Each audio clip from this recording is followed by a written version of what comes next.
What if I told you three men escaped from the most secure prison in American history, and the government still can't prove they didn't get away with it?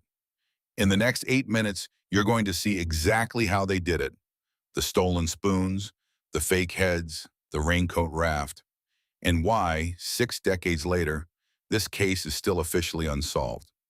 Because this isn't just an escape story. This is the night Alcatraz, the prison built to be inescapable, lost. Alcatraz wasn't just a prison, it was a message.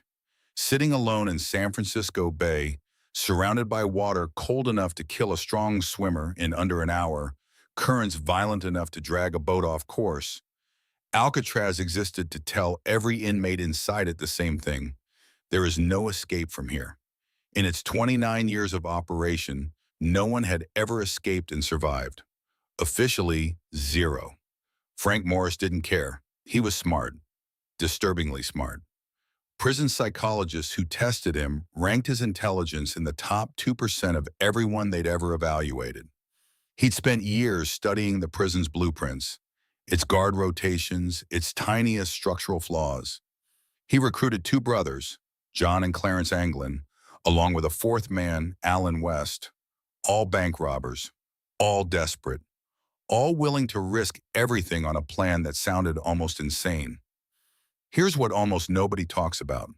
They didn't dig their way out with shovels or smuggled tools. They used spoons, stolen from the dining hall, sharpened, modified, used night after night to carve through the crumbling concrete around the ventilation grates in their cell walls. To hide the sound, they ran an accordion during music hour, drowning out the scraping with chords nobody questioned.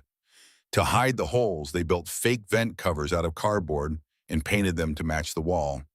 And to hide themselves, this is the detail that still unsettles the people, they built dummy heads, using soap, toilet paper, flesh-tone paint, and real human hair collected from the prison barbershop floor. They sculpted lifelike heads and placed them in their beds each night, blankets pulled up just enough to fool the guards doing nightly checks. For months, prison staff walked past those cells and saw nothing wrong. But then something strange happened to the plan. Alan West, the fourth man, was supposed to escape with them.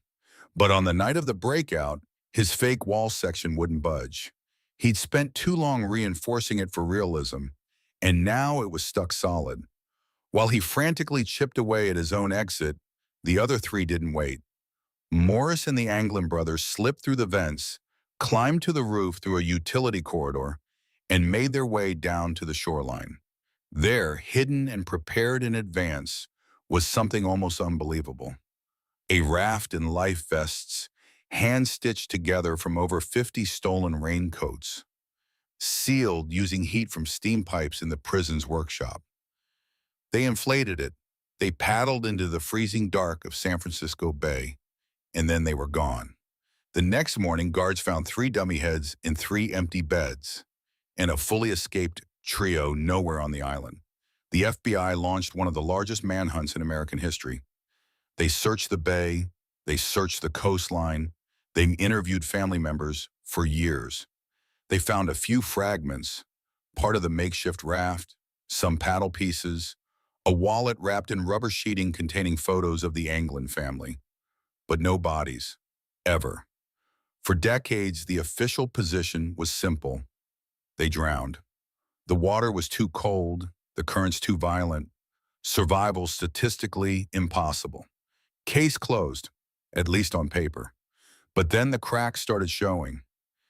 In 2013, a letter surfaced, allegedly written by John Anglin himself, claiming all 3 had survived. Frank Morris had passed away, but the Anglin brothers, the letter claimed, were still alive in South America. The FBI tested it. Inconclusive. Family members have sworn for years they received cryptic messages, anonymous flowers at funerals, a mysterious photograph allegedly showing 2 older men resembling the brothers, taken in Brazil more than a decade after the escape. None of it proven. None of it disproven either. But here's what this story is actually about. It's not really about a prison, a raft, or 3 desperate men. It's about the one truth that terrifies every system built to control people.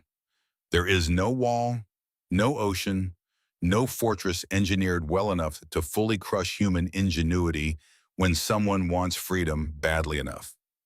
Alcatraz wasn't beaten by force.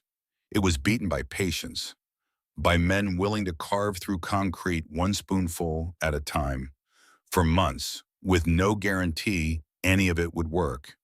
That's the part that should unsettle you more than the escape itself, not that they got out, and the refusal to stop. To this day, the case remains officially open, not solved, not closed.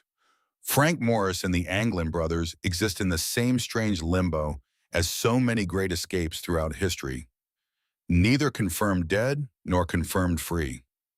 Maybe they died in that freezing water, swallowed by the bay within the hour, just as the FBI always believed. Or maybe, somewhere for decades, two old men sat on a beach in South America, sharing a quiet joke about the night they beat a prison that was supposed to be unbeatable. We will probably never know. And maybe that unanswered question is exactly why this story refuses to die.